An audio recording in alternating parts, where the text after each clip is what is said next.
Welcome to Straight to the Point. I'm your host, Representative Joe D'Orsi. In a world of long-windedness, I'm here to deliver you the capital news in 10 minutes or less. So, let's get straight to the point. This is the Straight to the Point podcast. I am Representative Joe D'Orsi, and as I told my producer Chuck just a moment ago, I am good at delivering interesting guests. And the guest in studio today in person is Dr. Jose Serrano. He's a Manchester Township resident.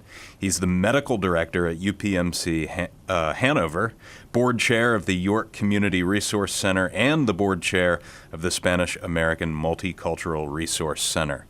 Dr. Serrano, thanks for joining. Thank you. Thank you for having me. So we recently met. I was immediately impressed with your resume, your repertoire, your passion for your community. I listed off some of the chairmanships you have.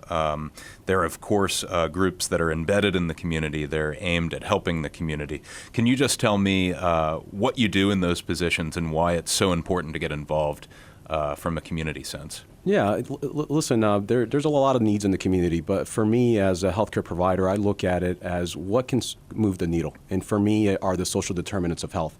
And there's no bigger social determinant of health than economic viability. And to that end, I do believe in workforce development.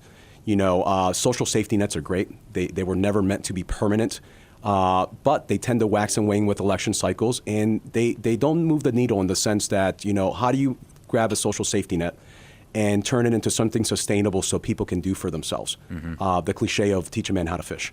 And so with workforce development, and in particular, you know, the model that was built by Saka and Lancaster and that we're bringing to York County, an individual can come to a job desk and seek employment, and that's readily available. They want to learn English as a second language, that's available. They want their GED, that's available. But if they're willing to invest in themselves, we can put them through a program, and in 18 months they can, you know, do HVAC, being an electrician, carpentry. But that means they can go from being underemployed to unemployed to being a business owner or earning a livable wage. Yeah, I mean, workforce development is a topic that we've tried to tackle in the State House. We're missing key positions in industries like manufacturing, nursing, or the medical field, which is a good segue to my next question. It's your specialty. You're the medical director at UPMC Hanover. You're a physician. Mm-hmm. From a panoramic view, because I think everyone would agree that there needs to be reform in the healthcare space. What are some bullet point, like top challenges that you see from your vantage point that we need to fix? You know, access to primary care and access to preventive medicine. Healthcare cost. We're spending more and more of our expendable income on copays, medicines, and more importantly, overall, as not just a state, as a nation, we're getting older. And there's a lot of baby boomers out there that are retired or retiring. And I think that the burden of disease is going to play a big role in our healthcare system, and it's just going to get more expensive. Yeah, and one thing that's unique about Pennsylvania, you mentioned we're getting older, especially Pennsylvania. We've lost 250,000 people in the last decade, but one demographic that's growing in Pennsylvania, and there's numerous reasons for that, is the older demographic, the baby boomers, mm-hmm. which we talked about before going on air. So more specifically, you had mentioned a lack of primary care physicians, nurses. What are some real-time, tangible things we can do to cut into that shortage here in Pennsylvania? Well, listen, there's a few levers that can be pulled, but the question is, because we have a shortage in primary care, and because about 40% of all physicians will be retirement age in 10 years, as it currently stands, how do we get individuals to go into primary care? You know, it's altruistic. People do it for love of the art, but there's also an incentive to not go into it.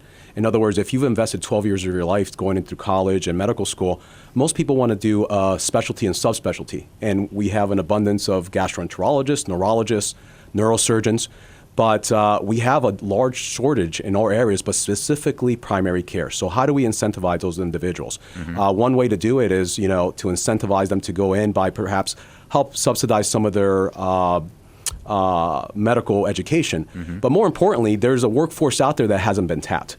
And that workforce is, you know, international doctors that somehow they go through some of the rigorous process we go through in this country, but they have to redo residency, which is their training. They have to redo, obviously, their licensing examination. And some of it is redundant. I think there should be a way to qualify quality while increasing the workforce, but not necessarily making them reinvent the wheel to the detriment of the population. So hypothetically, we could have doctors that come in from countries like Brazil, where the medical training is comparable to the United States. And your idea, if it was transferred into legislation, would make it possible for them to not have to double their residency. Am I hearing you correctly? That is correct. And what's important is that you have surrogates for quality and that you verify that this individual can provide the best care possible for us. They could be taking care of your family member, and they're going to be taking care of our communities. So how do you do that? You can use the medical societies, and you can use, obviously, the steps that are in place for medical licensing to vet those individuals. Make sure they're coming from countries that have equal standards of educations as we do, that are friendly countries, first of all, and then can provide a service. Something analogous to this is that we bring in engineers all the time on visas because we have a shortage. They provide the work necessary for us to stay successful.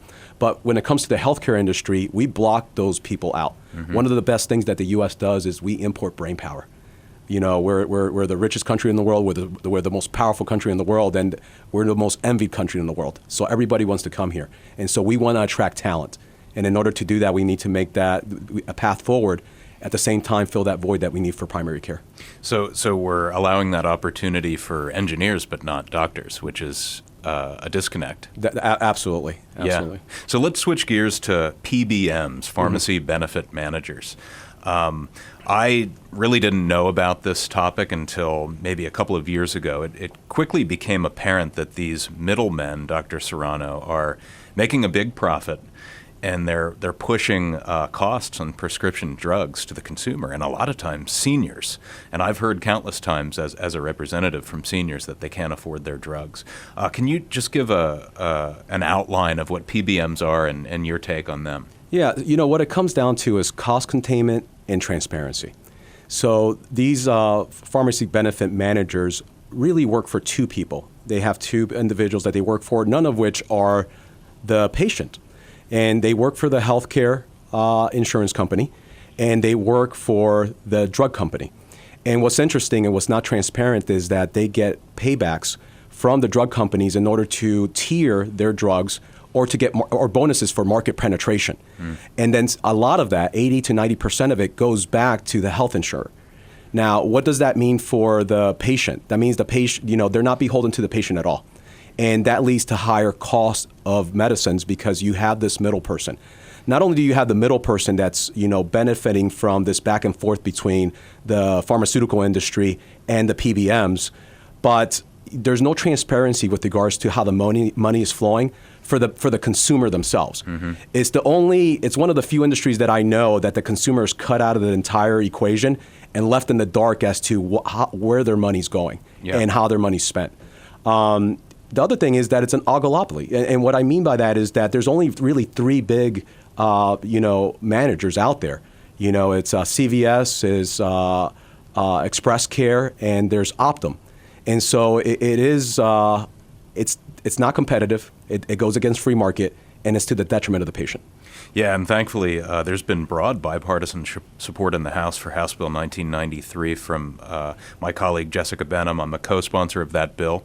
And there's a companion bill in the Senate, Judy Ward's Senate Bill 1000. Our governor has stated even in his budget address that he supports PBM reform. So I'm excited about that. It's interesting that both major parties have gotten unified behind these bad actors, and I'm excited for that. So we're in the lightning round here, Dr. Serrano. I just wanted to get your take on school choice. I have a universal school choice bill, House Bill 1904.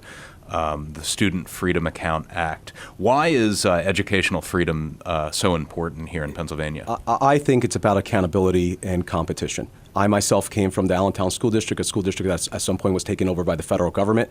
Where there's no competition, there's stagnation. And no one child learns the same way. Most parents want the ability to place their children in the best position possible. To do so geographically only is to the detriment of the student. And the other part to this is, Why reward mediocrity? We've never paid so much to get so little done with our children. Taking some of that money and rewarding individuals for results, not to protect jobs, I think is something that's important. Competition's important because competition breeds excellence, and that's not something that we're doing right now in Pennsylvania. Yeah. Man, are you preaching to the choir on that statement. Dr. Serrano, thanks so much for joining me. It's been an interesting time. Medical Director at UPMC Hanover, Manchester Township resident, and very involved in the community. Thanks so much. Joe, I appreciate it, and I'm proud that you're representing us. Thanks so much. This has been Straight to the Point. Visit repjod.com/mypodcasts.